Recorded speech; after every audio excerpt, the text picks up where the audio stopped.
Al-Quran kalau sejarah itu diawali dengan ayat Allah. Kalau dibahasakan ini ja'ilun fil ardi khalifah, memberikan pengumuman pada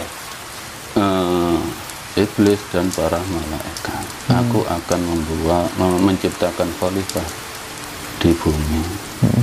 Itu mulai sejarahnya.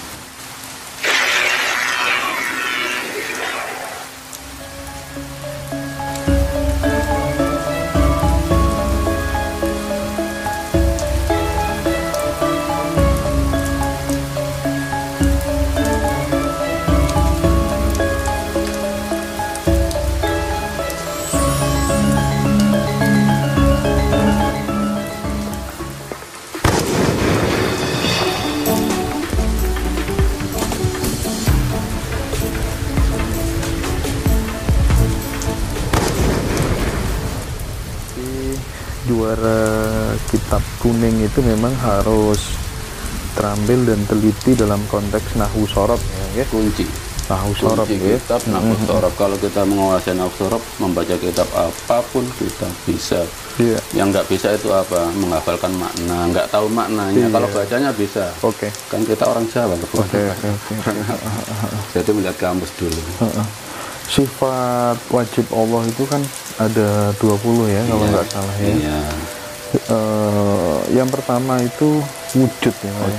Wujud itu maknanya apa? Ya, Allah itu ada itu batinan, dohiron atau dohiron batinan.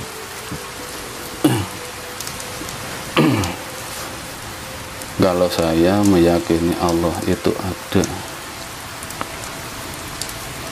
Allah itu selalu ada dalam takdir saya kembalikan ya Allah. Jadi saya tidak memprediksi itu turun apa batinan. Saya sadar yang memberikan gerak tubuh saya itu Allah, hanya itu. Ada ya Mbak ya? Ada. Di dalam takbir ada kata Allahu Akbar, Allah Maha Besar. Besarnya seberapa kira-kira Mbak, kalau kita pengen tahu? Bukannya besar gitu, bukan. Tapi besar itu takabur itu Allah itu berhak mempunyai sifat sombong gitu. Sifat sombong hanya dimiliki Allah. Kalau manusia sombong itu berarti manusia yang mengaku Allah, gitu aja dalam sifatnya. Allah memiliki sifat sombong ya. Sifat sombong. Di dalam Asmaul Husna, kalau tidak salah ini Mbah, saya dengar aja ini, katanya Allah itu maha memberi petunjuk, Al-Hadi ya kalau nggak salah ya. Al-Hadi atau Al-Muhtadi? Al-Huda ya. Di sisi lain, Al-Hadi ada, Al-Huda ada. Allah itu juga maha menyesatkan. Kata menyesatkan dan kata memberikan petunjuk ini kan kontradiktif, ini kan berbeda. Itu maknanya apa Mbak?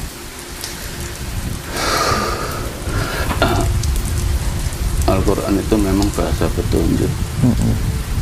Kalau orang sudah tahu, sudah mengetahui tauhid murni, tauhid ke Allah, tapi masih membawa egonya, membawa ilmunya, takut kalau meninggalkan yang sejati ini nggak makan, masih menempati yang lama yang menguntungkan dirinya, Allah malah maha menyesatkan untuk dia.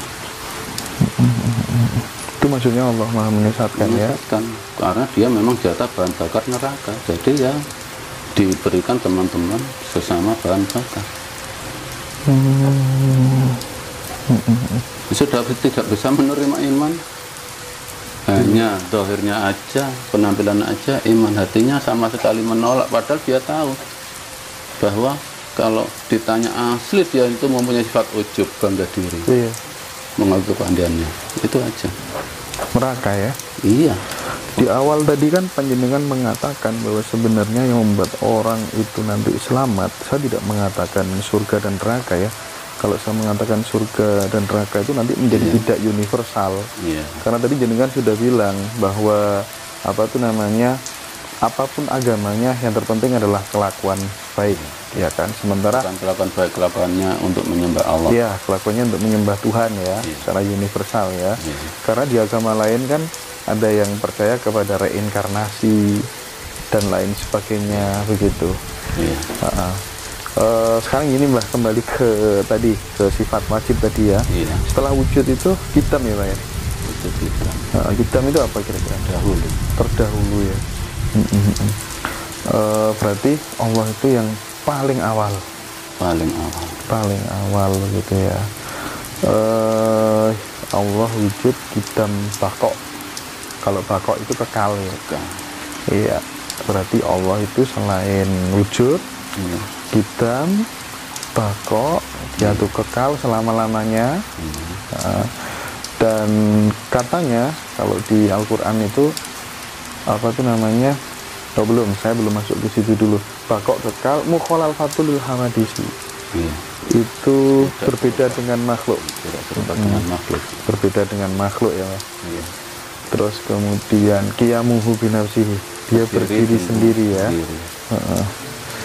Itu kira-kira bisa diwujudkan nggak sih Mbak? Maksudnya sesuatu yang ada terus dia juga terdahulu ya. Menurut Quran sesuatu yang terdahulu itu bentuknya apa sih Mbak? Ada nggak, diterangkan nggak di Quran?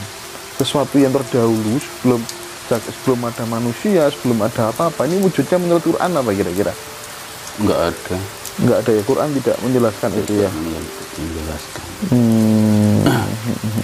Al-Quran kalau sejarah itu diawali dengan ayat Allah. Kalau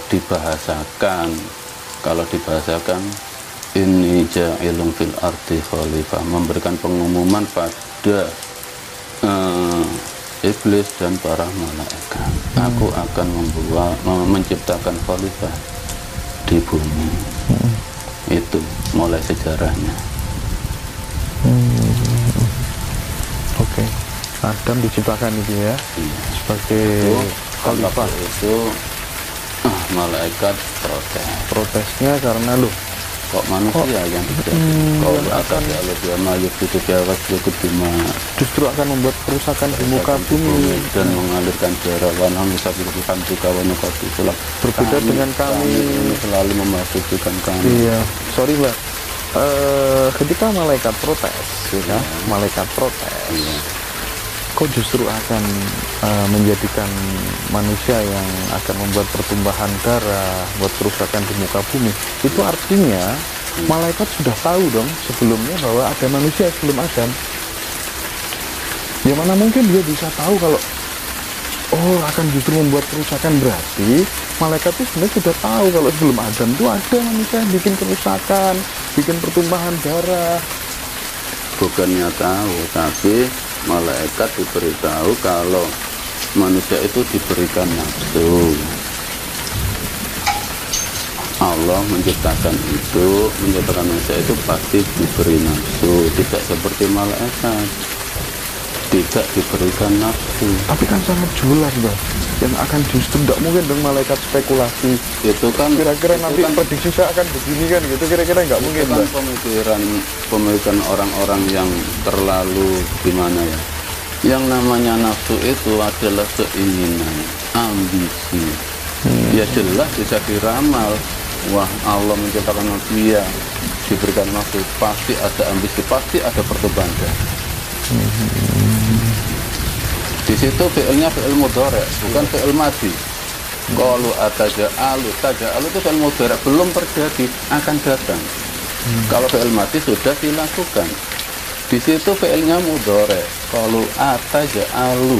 Mudhari' sekarang ya? Bukan, akan datang. Akan datang. Ya. Sekarang itu fa'al. Kalau yang sudah lewat itu madhi. Makanya ayat-ayat kiamat pasti menggunakan fi'il mudhari' karena belum terjadi kiamat. Oke, berarti Mbah No percaya bahwa penciptaan Adam itu seperti teori adonan roti. Jadi cret, gawe, jadi tidak melalui proses dilahirkan begitu. Ya memang tidak melalui proses dilahirkan. Allah dalam, kalau Mas tadi bertanya Asmaul Husna, sifat-sifat Allah wajib, tapi di situ yang pokok Allah mempunyai sifat gaib, itu yang pokok, yang perlu dijadikan kelakuan, yang perlu menjadi kesadaran. Allah itu mempunyai sifat gaib Kalau Arabnya berbunyi fi'lu kulli mumkinin au tarkuhu. Kalau bahasa Jawa, bahasa kita, Allah itu duwe sifat sak karep dhewe gak kena diatur liya. Gitu ya. Allah menciptakan apapun itu hak Allah. Malah dalam Al-Qur'an aku nyiptakno nyamuk. Innalillahi kasih ayat terima masalah ma ba'udatan fama faqa. Sesungguhnya Allah tidak pernah malu menciptakan sejenis nyamuk. Wa ma faqa, dan yang lebih besar. Iya. Karena saya tanya begini karena pernah dengar bahwa sebelum Adam itu ada kehidupan namanya Abiljan, Banuljan dan lain-lain. Iya, memang Banuljan.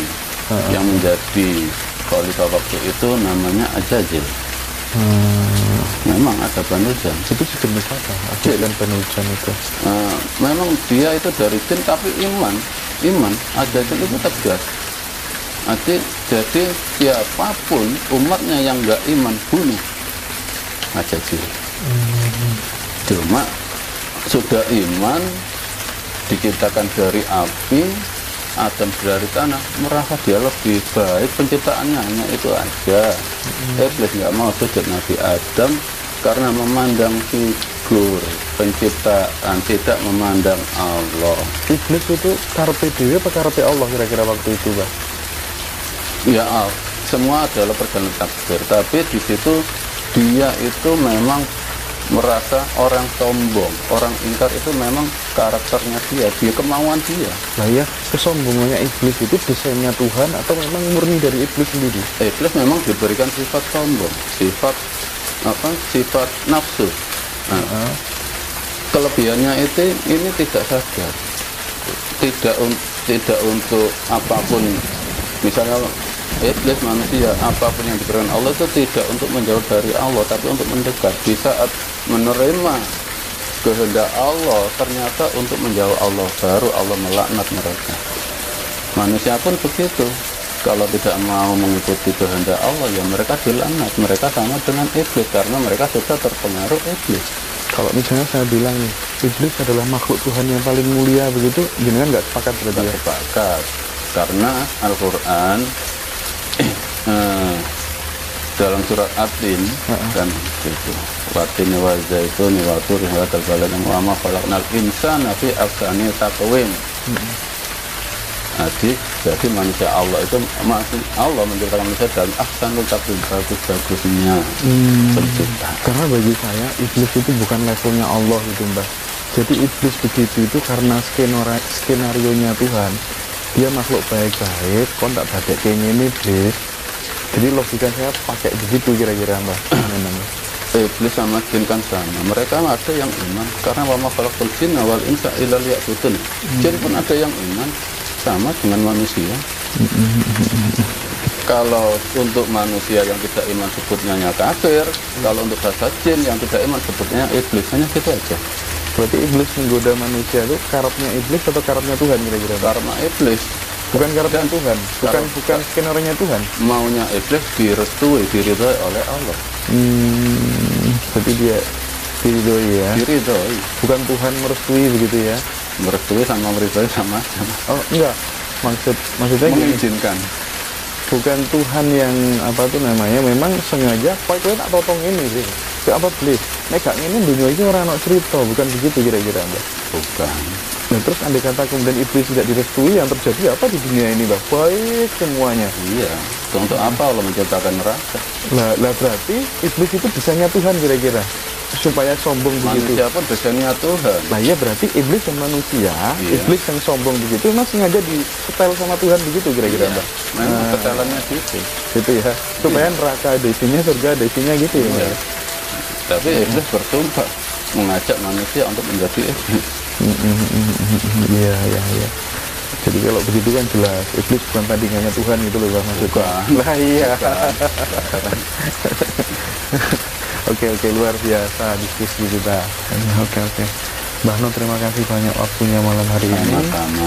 Iya, mudah-mudahan nanti kita bisa bertemu kembali, bercerita, mudah-mudahan membawa kebermanfaatan untuk sesama ya, Mbak ya. Iya, kita saudara. Makasih banyak. Kita dalam perjalanan mencari saudara, bukan mencari lawan. Siap. Saya akhiri, Assalamualaikum warahmatullahi wabarakatuh. Waalaikumsalam warahmatullahi wabarakatuh.